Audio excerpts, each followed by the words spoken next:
Hello friends, welcome back to my channel Gyan Sankalp. तो friends, ये हम पॉलिटिकल साइंस के प्रैक्टिस सेशन सीरीज़ को आगे बढ़ा रहे हैं। इससे पहले भी मैंने काफ़ी सारे प्रैक्टिस सेशन ले रखा है। अगर आपने वो नहीं देखा सीरीज़ को तो आप उसे फॉलो कर सकते हो। ये आपके आगामी कोई भी आप एग्ज़ाम दे रहे हो, अगर सब्जेक्ट आपका पॉलिटिकल साइंस है तो आपको काफ़ी हेल्प करने वाला। किसी भी स्टेट का टीजीटी या पीजीटी दे रहे हो या असिस्टेंट प्रोफेसर का दे रहे हो, यूजीसी नेट दे रहे हो, तो उसमें काफ़ी आपको हेल्प करेगा। तो स्टार्ट करते हैं। अगर आप अभी तक मेरे चैनल से नहीं जुड़े तो प्लीज़ चैनल को सब्सक्राइब कर लेना, और सब्सक्राइब करने के बाद उस बेल आइकन को प्रेस करना, ताकि जब भी मैं वीडियो डालूंगी तो आपको नोटिफिकेशन मिल जाएगा। तो स्टार्ट करते हैं आज का क्लास। आज के क्लास का फर्स्ट क्वेश्चन है, ये राजनीतिक सिद्धांत से टॉप में है क्वेश्चन। निम्नलिखित में से कौन राजनीतिक सिद्धांत के पतन को विनिर्दिष्ट करता है? ठीक है, जो सिद्धांत कार्य कौन विनिर्दिष्ट करता है? ऑप्शन में है आपका डेविड एस्टोन, अल्फ्रेड कोवन, लेस्लेट एंड रॉबर्ट डहेल, विल डुरांट और नेथेनियल हाउथॉर्न। तो इसमें हो जाएगा option number first and second, तो यानी option number D is the right answer. David Aston, Alfred कोवन जैसे विद्वान ने राजनीतिक सिद्धांत के ह्रास के कारणों के विस्तार से विवेचन किया है। पीटर लेस्लेट ने इसके निधन की भी घोषणा की है। रॉबर्ट डहेल का कहना है कि समकालीन समाज में न तो पूंजीवाद प्रणाली में है और न ही साम्यवादी प्रणाली में राजनीतिक सिद्धांत की कोई प्रासंगिकता रह गई है। अगला है क्वेश्चन नंबर 2, राजनीतिक सिद्धांत के बारे में निम्नलिखित में कौन सा कथन सही है? राजनीतिक सिद्धांत के बारे में, यह वैज्ञानिकवाद को स्वीकार करता है और मानकवाद का खंडन करता है। दूसरा है, यह राजनीतिक दर्शन और राजनीतिक सिद्धांत की बात है, यह राजनीतिक दर्शन और राजनीतिक परिघटनाओं की वैज्ञानिक जांच को संयोजित करता है। तीसरा है, यह संरचनात्मक संस्थात्मक होता है और राजनीतिक संस्थानों और संगठनों के तर्क और आधार पर परीक्षण करता है। चौथा है, राजनीतिक सिद्धांत दार्शनिक तथा वैज्ञानिक नियामक तथा अनुभूति मूलक मूल्यांकन परक तथा व्याख्यात्मक ऐतिहासिक तथा विश्लेषणात्मक है। तो इसका सिर्फ हो जाएगा केवल ये ऑप्शन नंबर 4, यानी मतलब ऑप्शन नंबर सी, केवल 4 इसका सही होगा। अगले क्वेश्चन पे चलते हैं हम। अगला क्वेश्चन है आपका क्वेश्चन नंबर 3, आधुनिक उदारवाद के बारे में निम्नलिखित में क्या सही? आधुनिक उदारवाद की यह ऑप्शन में है, पहला है राज्य के प्राधिकार के विरुद्ध व्यक्ति की स्वतंत्रता, सेकंड है समूह के महत्व को मान्यता प्रदान करता है, तीसरा है राज्य की सीमित भूमिका का समर्थन करता है, चौथा है कमजोरों की रक्षा के लिए राज्य विनियमन का समर्थन करता है। तो इसमें हो जाएगा सेकंड एंड फोर्थ, यह समूह के महत्व को मान्यता देता है और कमजोरों की रक्षा के लिए राज्य विनियमन का समर्थन करता है। ये राज्य के विरुद्ध स्वतंत्रता, ये और ये दोनों जगह राज्य की सीमित भूमिका, ये अगर नकारात्मक आता है या नकारात्मक नहीं, मतलब ये बोलता है परंपरागत उदारवाद के क्या लक्षण है, तो आपका थर्ड और सेकंड और थर्ड हो जाए, नहीं सेकंड फर्स्ट एंड थर्ड हो जाता। और ये पूछ रहा है आधुनिक उदारवाद, तो ये हो जाएगा सेकंड एंड फोर्थ, ध्यान रखना। अगला है, माओ के विसंगति सिद्धांत के संबंध में निम्नलिखित में कौन सा कथन सही है? माओ की विसंगति सिद्धांत के बारे में कौन सा कथन सही है? देखो, पहला है सभी काल और समाज में विसंगतियां सार्वभौमिक होती है। दूसरा है प्रतिरोधात्मक विसंगतियां विद्वेषी वर्गों के बीच उत्पादक शक्तियों के स्वामित्व के रूप में मौजूद होती है। तीसरा है, गैर प्रतिरोधात्मक विसंगतियां लोगों के बीच हो सकती है जिसका समाधान हिंसा का सहारा लिए बिना किया जा सकता है। चौथा है, समाजवाद व्यवस्था में विसंगतियों का कोई स्थान नहीं है। तो इसका फर्स्ट सेकेंड और थर्ड होगा, ये वाला एलिमिनेट कर देंगे हम, फोर्थ वाला। नेक्स्ट क्वेश्चन पे चलते हैं हम। क्वेश्चन नंबर हमारा है 5, हमें अवधारणा है और विचारक है, वेल ऑफ इग्नोरेंस है, एलिनेशन है, पीस मील सोशल इंजीनियरिंग है, नाइट वॉच स्टेट है।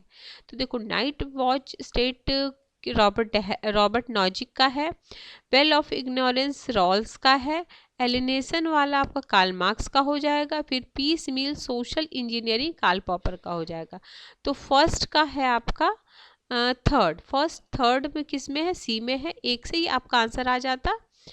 ठीक है, फर्स्ट में थर्ड, फिर ये फोर्थ हो गया, सी थर्ड में है फर्स्ट, ये peace social engineering. Next question पे चलते हैं, फिर हमें मैच ही करना है। पेरोटे ये सारे अभिजनवादी सिद्धांतकार हैं, पेरोटे है, मॉस्का है, मिसेल्स है, गैसेट है। तो देखो, अल्पतंत्र का कठोर नियम या लौह नियम बोलेंगे तो मिसेल्स का हो जाएगा, यानी थर्ड में फोर्थ किस में है, थर्ड में फोर्थ तो हमें इस सब में है, ठीक है, ये नहीं करते हैं। पेरेटो का क्या है, पेरेटो बोलते हैं ये इतिहास अभिजनों का कब्रिस्तान है, पेरेटो में सेकंड होगा। और मोस्का अभिजन का परिसंचलन है, और आम जनता का सिद्धांत मास जो दिए हैं ये गैसेट दिए हैं, और ये हमारा ये हो गया, इस हिसाब से हमारा हो जाएगा option number B is the right answer. Next question पे चलते हैं, ये काफ़ी इंपॉर्टेंट क्वेश्चन है आपके किसी भी, अगर आप अभी असिस्टेंट प्रोफेसर का दे रहे हो यूपी का, उसमें भी आपको काफ़ी हेल्प करेगा। अगला है डब्ल्यू रोस्टो द्वारा प्रस्तावित आर्थिक विकास के 5 चरण। ये भी कई बार यूजीसी नेट में ही कई बार इसको वो किया गया है, रिपीट किया गया इस क्वेश्चन को, तो किसी भी पीजीटी या असिस्टेंट प्रोफेसर में इस क्वेश्चन को रिपीट करने के पूरे चांसेस है। तो आपको पूरी जो इनकी जो 5 चरण है उसको याद रहना चाहिए आपको। देखो, पारंपरिक समाज है, फिर उत्कृष्ट अवस्था की पूर्व शर्तें हैं, उत्कृष्ट अवस्था है, परिपक्वता की ओर प्रवृत्ति है, उच्च सामूहिक खपत का युग है। इस हिसाब से सी है आंसर इसका, आप इसका क्रम को लिख सकते हो। आगे है कथन और कारण का वाला क्वेश्चन है, जब शक्ति का सत्ता से सम्मिलन हो तभी इसकी वैधता है। कारण बोल रहा है शक्ति दूसरों के ऊपर बल है, ठीक है। देखो, जब शक्ति का सत्ता सम्मिलित हो तभी वैधता है, ये ठीक बात है, और ये भी ठीक बोल रहा है, दोनों सही है, बट एक दूसरे को एक्सप्लेन तो नहीं कर रहा ना। एक मतलब देखो, कथन कारण में अगर वही उस बात को आगे बढ़ाता तो हम लिखते दोनों कथन और कारण सही, और सही उसकी व्याख्या कर रहा है, बट दोनों बातें सही कह रहा है, बट एक दूसरे से रिलेटेड नहीं है। अगला है सत्ता और जवाबदेही एक ही सिक्के के दो पहलू है, ठीक है। सत्ता विभाज्य है परंतु जवाबदेही विभाज्य नहीं है, तो दोनों सही है बट सही व्याख्या नहीं, ऑप्शन बी, ठीक है। नेक्स्ट क्वेश्चन पे चलते हैं। नेक्स्ट क्वेश्चन है आपका राजनीतिक दार्शनिक। अगला है जॉन लॉक के लिए प्राकृतिक अधिकार प्रकृति के परिणाम है, ठीक है। जॉन लॉक के लिए प्राकृतिक अधिकार प्रकृति के परिणाम है, ठीक है। कारण बोल रहा है राज्य को इन अधिकारों की सुरक्षा और संरक्षण करनी पड़ती है। क्या जॉन लॉक बोल रहे हैं, जॉन लॉक के लिए प्राकृतिक अधिकार प्रकृति के परिणाम है, और कारण बोल रहा है राज्य के इन अधिकारों की सुरक्षा और संरक्षण करनी चाहिए, ठीक है। दोनों सही कह रहा है और सही उसकी व्याख्या भी कर रहा है। अगला है क्वेश्चन नंबर 11, निम्नलिखित में से क्या अरस्तु के राज्य सिद्धांत के बारे में सही नहीं है। अरस्तु के राज्य सिद्धांत, राज्य की जैव अवधारणा, राज्य अवर्धित व्यक्ति के रूप में, केवल राज्य के सदस्य के रूप में ही व्यक्ति के अधिकार का अस्तित्व, व्यक्ति के लक्ष्य और राज्य के लक्ष्य के बीच कोई विरोध नहीं। तो इसका हो जाएगा ये वाला ऑप्शन थर्ड। कौन सा सही नहीं है पूछा जा रहा है, क्या बोल रहा, क्या अरस्तु के राज्य सिद्धांत के बारे में सही नहीं, केवल राज्य के सदस्य के रूप में ही व्यक्ति के अधिकार का अस्तित्व, ये सही नहीं है, बाकी सही है। अगला है तो राज्य का विशेषता क्या है, उनके अरस्तु के अनुसार राज्य की क्या क्या विशेषता है। राज्य का स्वरूप जैविक है, राज्य एक क्रमिक विकास है, नगर राज्य सर्वाधिक श्रेष्ठ संगठन है, राज्य सर्वोच्च समुदाय है। अगला है मैकियावेली से रिलेटेड क्वेश्चन है, मैकियावेली को आधुनिक राजनीतिक विचारक क्यों माना जाता है, ठीक है। तो राजनीतिक से नीति शास्त्र और धर्म को अलग करने के कारण, ठीक है, सही बात है, इसी के कारण उनको माना जाता है। आगे है क्वेश्चन नंबर 13। क्वेश्चन नंबर 13 है हॉब्स निम्नलिखित में से कौन सा कथन गलत है, हॉब्स का निम्नलिखित में से कौन सा कथन गलत है। ऑप्शन है प्राकृतिक अवस्था राजनीतिक पूर्व और समाज पूर्व की अवस्था है। दूसरा है सार्वभौमिक संविदा का एक पक्षकार है। मानव क्या बोला हॉब्स के निम्न कौन सा कथन गलत है, तो ऑप्शन बी इसका हो जाएगा सार्वभौमिक संविदा, option B is the wrong है इसका, इसमें से कौन सा रॉन्ग पूछा जा रहा था। अगला है जॉन लॉक का योगदान मुख्यतः किस रूप में है? सहमति सिद्धांत, सीमित सरकार, निगम निकाय के रूप में, राज्य, राज्य का जैव अवधारणा। तो ये सहमति वाला है कि हम सहमति से राज्य को बनाएं, और सीमित, राज्य का सीमित अधिकार। तो फर्स्ट एंड सेकंड। अगला किसने कहा मनुष्य को सोचने से पूर्व खाना चाहिए, खाने के लिए उसे उत्पादन करना होगा, उत्पादन का एक मूल कार्यकलाप है। तो ये कार्ल मार्क्स का है। Option D is the right answer. Next question पे चलते हैं। निम्नलिखित में से किस विचारक का कहना है कि आज्ञा पालन का संभावित शरारत विरोध के संभावित शरारतों से कम है? तो ये बेंथम का है। Option C. अगला है निम्नलिखित में कौन मार्क्स से संबंधित है?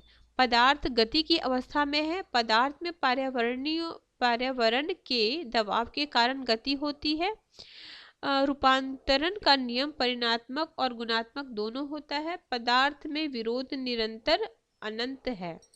तो ये नहीं है, थर्ड को एलिमिनेट करना। First, second and fourth is the right answer. अगला क्वेश्चन है जेएस मिल से रिलेटेड क्वेश्चन है। क्वेश्चन बोल रहा है जेएस मिल के संबंध में निम्नलिखित में कौन सा कथन सही है? राज्य का सीमित कार्यों में अपने को संलग्न करना उचित है। सेकंड है कल्याण संबंधी नीतियां ज्यादा महत्वपूर्ण है। स्व संबंधित कार्यों में राज्य हस्तक्षेप, स्व संबंधित, देखो अब इसमें क्या सही पूछा जा रहा है ना, दूसरे से संबंधित कार्यों में राज्य हस्तक्षेप उचित, तो सिर्फ चौथा हो जाएगा। ठीक है, ये सब बात उनकी नहीं है। ये स्व संबंधित कार्यों में राज्य हस्तक्षेप नहीं करेगा, दूसरों से संबंधित कार्य में राज्य हस्तक्षेप करेगा। ठीक है। अगला गांधी की सर्वोदय अवधारणा के संबंध में निम्नलिखित में से क्या सही है? सर्वोदय ज्यादा से ज्यादा लोगों का कल्याण, बहुमत दल की सरकार, नहीं ऐसा तो कुछ, बहुमत दल की सरकार क्यों होगा, अल्पसंख्यक की सुरक्षा, समाज के सभी वर्गों का कल्याण, तो केवल फोर्थ, समाज के सभी वर्गों का कल्याण। अगला है मैग्ना कार्टा, गौरवपूर्ण क्रांति, जॉन लॉक की रचना आदि सब ने ग्रेट ब्रिटेन को मजबूत बनाने में योगदान दिया है, संसदीय लोकतंत्र बनाने में मजबूती प्रदान की है। अब इसको क्रम में भी सजाने को आ जाएगा। तो देखो तुम्हें याद रहना, मैग्ना कार्टा का 1215, गौरवपूर्ण क्रांति 1688 और two treatises of civil government इनकी रचना है लॉ की, वो 1689 में है। अगला है तुलनात्मक राजनीति एवं विश्व के प्रमुख संविधान से रिलेटेड क्वेश्चन है इस पार्ट में। तो देखो निम्नलिखित में कौन सा कथन सही नहीं है? अमेरिका की प्रतिनिधि सभा ब्रिटेन के हाउस ऑफ कॉमन्स की तुलना में कमजोर है। सेकंड है कौन सही नहीं है पूछा जा रहा है। प्रतिनिधि सभा सीनेट की तुलना में कमजोर है। अमेरिका की कार्यपालिका अमेरिकी विधानमंडल के प्रति जिम्मेदार नहीं है। डी प्रतिनिधि सभा अमेरिकी सीनेट से अधिक महत्वपूर्ण, तो यही गलत है। कौन सही नहीं पूछा जा रहा है, वही सही नहीं है। अगला निम्नलिखित में कौन सा कथन सही नहीं है? स्विट्जरलैंड फेडरल लेजिस्लेचर द्विसदनात्मक है। इसमें निम्न सदन को नेशनल काउंसिल कहा जाता है। तीसरी है इसमें उच्च सदन को काउंसिल ऑफ स्टेट कहा जाता है। डी है मतदाताओं तथा उम्मीदवारों की योग्यता का निर्णय नेशनल काउंसिल करता है। तो ऑप्शन डी कौन सही नहीं है, ये बाकी ये तीनों सही है। तो स्विट्जरलैंड में सर्वोच्च विधायिका शक्ति संघीय सभा नामक एक द्विसदनात्मक निकाय में निहित है, जिसके दो सदन हैं, राष्ट्रीय परिषद तथा राज्य परिषद। संघीय सभा के दोनों सदनों में राष्ट्रीय परिषद बड़ी है। स्विट्जरलैंड के संविधान में प्रत्येक प्रजातंत्र के तत्व मौजूद हैं। आगे है निम्नलिखित में कौन यूनाइटेड किंगडम की न्यायपालिका की विशेषता नहीं है? देखो नहीं पे है, बार बार पूछा जा रहा है तो आपको ध्यान रखना चाहिए। देखो ये सामान्य कानून परंपरा पर आधारित है। ठीक है। बी है स्कॉटलैंड के न्यायगमन से पारंपरिक रूप से नियंत्रित न्यायपालिका की संभावना बढ़ गई। वेल्स के न्यायगमन से पारंपरिक रूप से नियंत्रित न्यायपालिका की संभावना बढ़ गई। उच्चतर न्यायालयों के न्यायाधीशों की नियुक्ति हाउस ऑफ कॉमन्स की सिफारिश के आधार पर सम्राट द्वारा की जाती। तो कौन सा गलत पूछा जा रहा, तो यही गलत है, डी। अगला है अनुपातिक प्रतिनिधित्व की सामान्य प्रणाली में के कार्य में शामिल चरणों को सही क्रम में व्यवस्थित कीजिए। सही क्रम में व्यवस्थित करना है, तो इसका है second, fourth, first and third. तो कैसे कैसे देखो, सेकेंड, प्रत्येक दल उतनी ही संख्या वाली सूची प्रस्तुत करेगा जितने सीनेट पर चुनाव लड़ना है। फिर है फोर्थ है सूचियां अनावृत अथवा सवृत हो सकती है। अनावृत सूचियों में व्यक्तिगत उम्मीदवारों को अधिमानों को मतों को इंगित करने तथा व्यक्तिगत उम्मीदवारों को मतदान की अनुमति दी जाती है। और फिर है फर्स्ट, उम्मीदवारों को उन्हें प्राप्त मतों के क्रम में व्यवस्थित किया जाता है। सबसे लास्ट में विशेष अथवा बाकी मतों को उम्मीदवारों में बांट दिया जाता है। तो आप ऐसे चारों ऑप्शन पढ़ते तो लगा सकते थे किसको किस क्रम में रखना चाहिए। नेक्स्ट क्वेश्चन है आपका क्वेश्चन नंबर 25। निम्नलिखित में से किस देश ने बहुत पहले 1766 में समाचार पत्रों की स्वतंत्रता अधिनियम कानून को सबसे पहले अधिनियमित किया? तो स्वीडन ने, ऑप्शन सी। अगला है लिंग बजट के बारे में कौन से कथन सही है? यह एक पृथक बजट है, यह आम बजट के साथ पारित होता है। इसका उद्देश्य लिंग वचनबद्धता को बजट वचनबद्धता में परिणत करना होता है। इसमें शिक्षा, स्वास्थ्य, रोजगार आदि के क्षेत्रों में महिलाओं की आवश्यकता पर ध्यान दिया जाता है। तो ये थर्ड और फोर्थ। अगला है राजनीतिक संस्थायन में शामिल है। तो राजनीतिक लामबंदी है, राजनीतिक समेकन है, राजनीतिक प्रतिनिधित्व है, राजनीतिक अपखंडन है। तो फर्स्ट, सेकेंड और थर्ड है, ये नहीं होगा। अगला है आलमंड और बर्बा के नागरिक संस्कृति के अध्ययन में किन किन देशों को आधार बनाया? उन्होंने 5 देशों का आधार बनाया था। तो कौन कौन सा है? मैक्सिको है, जर्मनी है, इटली है, यूएस है और यूके है। ठीक है, 5 याद रखना, Mexico, Germany, Italy, US, UK याद रहेगा। उसके अलावा इटली है, जर्मनी है, मैक्सिको है। ठीक है, ऑप्शन सी। अगला क्वेश्चन है और इनकी बुक है सिविक कल्चर 63 में 1963 में। आलमंड बर्बा के अध्ययन में नागरिक संस्कृति के अनुसार 3 प्रकार के राजनीतिक सिद्धांत है। क्या क्या है 3? तो सीमित, प्रजा और भागीदारी है। Option A is the right answer. आधुनिकीकरण के सिद्धांत की आलोचना द्वारा की जाती है। किसके द्वारा की जाती है? तो निर्भरता का सिद्धांत, फिर है अविकासवाद का सिद्धांत और विश्व व्यवस्था। ऑप्शन फर्स्ट, थर्ड और फोर्थ। अगला है भारतीय संविधान से रिलेटेड क्वेश्चन और भारतीय संविधान को मैं यूथ पब्लिकेशन के एग्जाम पॉइंट नेट से कंप्लीट रिवीजन करा रही हूँ और साथ ही साथ अब मैं इससे रिलेटेड एमसीक्यू भी लेके आ रही हूँ। अगर आप चैनल पे हो तो देख लेना, प्लेलिस्ट बनी हुई है। एक 2000 क्वेश्चन सीरीज है, ये आपका एमसीक्यू है आपका इंडियन कॉन्स्टिट्यूशन से, और साथ ही साथ एक है मतलब यूथ पब्लिकेशन के एग्जाम पॉइंटर से कंप्लीट रिवीजन। तो है मतलब प्लेलिस्ट बनी हुई है, आप दोनों को फॉलो कर सकते हैं। एक में आपको 1 लाइनर फॉर्म में सारे फैक्ट मिलेंगे और दूसरे में आपको क्वेश्चंस मिलेंगे। काफ़ी अच्छे क्वेश्चन हैं, आप उसको कर सकते हो। अगर आप इवन अगर आपका सब्जेक्ट पॉलिटिकल साइंस नहीं है, अगर आप एसएसटी या किसी भी जीके के पार्ट्स के लिए भी कर रहे हो तो वो वाली सीरीज आप फॉलो कर सकते हो। अगला है 1813 का चार्टर, 1833 का charter, the government of India act 1858, government of India act 1909। तो सबसे पहले पृथक विधानमंडल, ईस्ट इंडिया कंपनी के व्यापारिक एकाधिकार समाप्त, ईस्ट इंडिया कंपनी के व्यापारिक एकाधिकार पूर्ण समाप्त। देखो पहले हुआ था एकाधिकार समाप्त हुआ था, फिर पूर्ण समाप्त हुआ था आपको 33 में। तो सबसे फर्स्ट में हो जाएगा फर्स्ट में होगा सेकंड, और सेकंड में होगा फर्स्ट में सेकंड, और सेकंड में थर्ड, यानी बी आंसर हो जाएगा। बाकी क्या है ये दोनों भी आपको पता ही होगा। थर्ड में क्या है? थर्ड में आपका secretary of state for India, और 1909 में क्या हुआ था? पृथक निर्वाचन मंडल। ठीक है, आगे चलते हैं। इसको भी मैंने अच्छे से सारे अधिनियम में सारे अच्छे से करा रखे हैं, आप देख सकते हो। अगला है नीचे दिए गए कोड का सही उत्तर चुनिए। कानून का अनुपालन सुनिश्चित करने हेतु भारत संघ को किसी राज्य को निर्देश जारी करने की शक्ति है। दूसरा, विफलता की स्थिति में राष्ट्रपति उस राज्य सरकार के सारे कार्यों को अपने हाथ में ले सकता है। किसी राज्य के राज्यपाल को नियुक्ति राष्ट्रपति द्वारा की जाती है तथा उसकी पदावधि राष्ट्रपति के प्रसाद पर्यंत होती है। राज्यपाल राज्य के प्रति उत्तरदायी नहीं होता है। तो इसका फर्स्ट, सेकेंड और थर्ड, फोर्थ सारा। अगला है, निम्नलिखित किसे भारतीय संघ के तनाव वाले क्षेत्र के रूप में पहचान नहीं की गई है। अंतर्राज्य परिषद, अनुच्छेद 356, राज्यपाल की भूमिका, केंद्र राज्य वित्तीय संबंध। तो केवल ये इसको सुधारने के लिए है, बाकी ये सब तनाव की पहचान। आगे है 74वें संवैधानिक संशोधन 1992 किन राज्यों को अनुसूचित क्षेत्र में लागू नहीं होता है।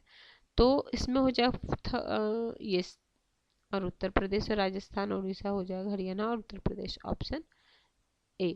निम्नलिखित उपराष्ट्रपति को उनके सही कालक्रम में व्यवस्थित कीजिए तथा सीधे मधुकूट में बताना है। क्या उपराष्ट्रपति को, तो KR नारायणन है, गोपाल स्वरूप पाठक हैं, कृष्णकांत है, न्यायमूर्ति हिदायतुल्ला। तो second, fourth, first and third इसका राइट आंसर हो जाएगा। गोपाल स्वरूप पाठक 69 से 74 हैं, न्यायमूर्ति हिदायतुल्ला 79 से 84 हैं, KR नारायणन 92 से 97 है और कृष्णकांत है 97 से 2000। इसको भी मैंने शॉर्ट्स के थ्रू डाल रखा। आप सारे जितने भी उपराष्ट्रपति हैं, राष्ट्रपति, उच्च सर्वोच्च न्यायालय के न्यायाधीश हो गए, निर्वाचन आयोग हो गए, वित्त आयोग के अध्यक्ष हो गए, सबको आपको क्रम में याद होना चाहिए क्योंकि एग्जाम में अब काफ़ी क्रम वाले क्वेश्चन आने लगे हैं। भारत में भारतीय संविधान के अनुच्छेद 263 के अंतर्गत अंतर्राज्य परिषद का गठन कब हुआ था। तो अंतर्राज्य परिषद का गठन हुआ था, ऑप्शन नंबर सी हो जाएगा ना, सी हो जाएगा, 90 में हुआ था अनुच्छेद ये। अगला, कब से भारत में इस बात पर सर्वसम्मत बनी कि उपाध्यक्ष का पद प्रतिपक्ष दल को दिया जाए। ऐसा संविधान में नहीं था लेकिन 1996 से इसको हो गया। अगला है क्या है, अब ये है क्या नाम बोलते हैं, SP गुप्ता बनाम union of India, SP Mehta बनाम union of India, Keshavananda Bharati बनाम केरल राज्य, कॉमन कॉज बनाम यूनियन ऑफ इंडिया। तो ये तो हमें पता है केशवानंद मूलभूत ढांचे से था, तो हमें थर्ड में सेकंड लगाना है। थर्ड में अगर सेकंड लगाते तब भी आपका आंसर आ जाता, अगर आपको बाकी नहीं भी पता है। बाकी आप सब देख लीजिए। SP गुप्ता न्यायाधीशों का अंतरण है, SP मेहता बनाम यूनियन है, ताज प्रदूषण है, बाकी है कॉमन काउज बनाम यूनियन, पेट्रोल पंप का आवंटन है, मूलभूत ढांचा तो सबको पता होगा। निम्नलिखित में कौन एक अधिनियम भारतीय संविधान की धारा 34 के अंतर्गत बनाया गया है। तो ये दी armed forces special power act, AFSPA, ठीक है। आगे है क्वेश्चन नंबर हमारा है 40। निम्नलिखित में कौन 73वें संवैधानिक संशोधन अधिनियम 92 की अनिवार्य प्रावधान है। जैसे अनिवार्य भी दिया गया है और वैकल्पिक और अनिवार्य है, तो इसमें क्या अनिवार्य पूछा जा रहा है। तो फर्स्ट, सेकेंड और फोर्थ है। पिछड़े वर्गों की सीटें ये अपने स्टेट पर निर्भर करेगा, तो ये ठीक है। अगला क्वेश्चन है क्वेश्चन नंबर 41। निम्नलिखित में कौन सा कथन सही है। भारत ने भ्रष्टाचार के खिलाफ संयुक्त राष्ट्र संघ के सम्मेलन में हस्ताक्षर किए। पारदर्शिता अंतर्राष्ट्रीय सूचकांक के अनुसार 178 देशों में भारत का स्थान 90। ये तो बाद में करना, ये अभी करनी, ठीक है। अगला है निम्नलिखित में कौन भारत में क्षेत्रीय आंदोलन को निर्जातीय और संस्कृति आंदोलन के पदों में वर्गीकृत करता है। तो ये माइनर विनर है। अगला है अब सूची 1 सूची 2 को मिलाना, छात्र संगठन है और संबंधित पार्टी है। अखिल भारतीय विद्यार्थी परिषद, all India student federation, national student union of India, students federation of India है। तो इसका है सी। ए में ये अखिल भारतीय हो जाएगा बीजेपी का, एक भी आता तो आप कर लेते। फिर हो जाएगा ऑल इंडियन स्टूडेंट फेडरेशन है आपका CPI का, national student union of India है आपका कांग्रेस आई का, स्टूडेंट फेडरेशन ऑफ इंडिया है आपका CPIM का, ठीक है। आप इसको लिख सकते हो। अब है आपका लोक प्रशासन से संबंधित क्वेश्चन। निम्नलिखित में कौन लोक प्रशासन निजी प्रशासन भेद नहीं करता है? ठीक है, तो ये हो जाएंगे हेनरी फ्योल भी नहीं करते, फॉलेट भी नहीं करते, गुलिक भी नहीं, उडबिक नहीं करते, तो इसका डी हो जाएगा।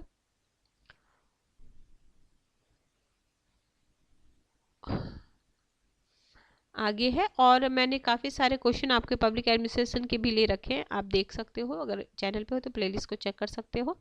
निम्नलिखित में से किसने संगठन के 7 सिद्धांत का निर्धारण किया? तो गुलिक और उडबिक ने, लूथर गुलिक और उडबिक ने किया था, पोस्टकॉर्न। अगला है, निम्नलिखित में कौन संगठन का सिद्धांत नहीं है? तो कर्मचारी का चयन, बाकी पद सोपान, आदेश की एकता, नियंत्रण का विस्तार, ये सब है। नवीन लोक प्रशासन संबंधित साहित्य पर बल देता है, तो किस पे बल देता है? तो संबंधितता पे, मूल्य पे, परिवर्तन पे, निष्पक्षता पे, तो यानी सारे पे कर देता है। अनौपचारिक संगठन में सत्ता हमेशा की ओर प्रभावित होती है, तो तिरछी और अधोमुखी दिशाओं में। ठीक है, अगला है, संरक्षक नौकरशाही का पारंपरिक देश कौन है? संरक्षक नौकरशाही का पारंपरिक देश यूएसए है। निम्नलिखित में से किसने प्रातिनिधिक नौकरशाही शब्द को गढ़ा है? ठीक है, ऐसे जो क्वाइन किए हैं ना वर्ड, वो आप एक जगह लिख लो, काफ़ी सारे जैसे क्वेश्चन में आप जैसे आज सुन रहे हो तो वो लिख लो, ताकि आपको एग्जाम के लास्ट टाइम में रिवीजन करने में। डोनाल्ड किंग्सले ने किया था, डोनाल्ड किंग्सले ने किया था। ठीक है फ्रेंड्स, आज हमने 50 क्वेश्चन किए हैं। रेस्ट क्वेश्चन मैं नेक्स्ट क्लास में आपको बता दूंगी। तो अगर किसी वजह से ये चैनल आपको हेल्प करा प्रिपरेशन में, तो ज़रूर चैनल को सब्सक्राइब करें और ज़्यादा से ज़्यादा अपने फ्रेंड्स फैमिली में शेयर करें, ताकि जब भी मैं मतलब जितने ज़्यादा से ज़्यादा लोग मेरे से जुड़ेंगे तो मुझे मोटिवेशन मिलेगा। तो ठीक है फ्रेंड्स, मिलते हैं हम नेक्स्ट वीडियो में। Till then bye bye.